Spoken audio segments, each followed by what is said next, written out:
Brigitte Macron a fait 2 apparitions remarquées ce 17 novembre 2022 dans des univers différents. Au sein de l'hôtel Matignon, elle a participé avec Elisabeth Borne au déjeuner des ministres et leur binôme dans le cadre de la 26e édition de la Semaine européenne pour l'emploi des personnes handicapées, CF, et à l'occasion de la journée du duo gay à l'hôtel de Matignon à Paris.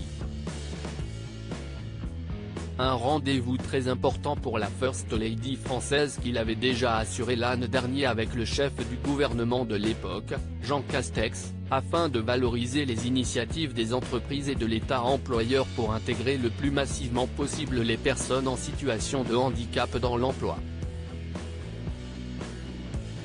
Puis, l'hyperactive première dame a retrouvé le groupe Indochine formé par Nicolas Sirkis, Olivier Gérard, Ludwig Dalberg, Marc Héliard et Boris Jardel pour la projection du film Indochine, Central Tour au cinéma à Pathé d'Ivry-sur-Seine.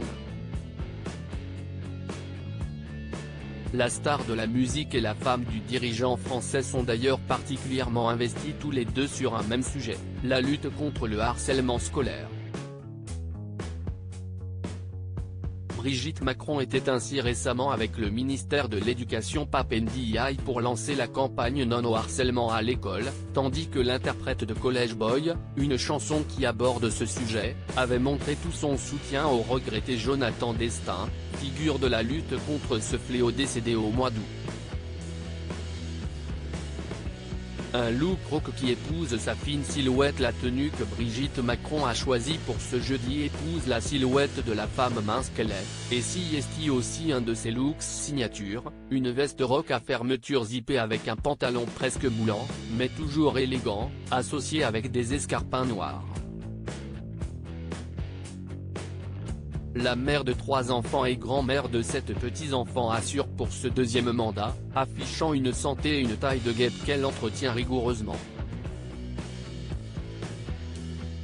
Dans Gala, la première dame était revenue sur son quotidien et ses routines pour être bien dans ses baskets. Elle suit un régime de marathonienne à base de beaucoup de poissons, de légumes, de fruits. Mais il n'y a pas que l'alimentation qui compte, car elle est aussi adepte du coucher tôt, extinction des feux vers 22 h, après le dîner avec son président de mari.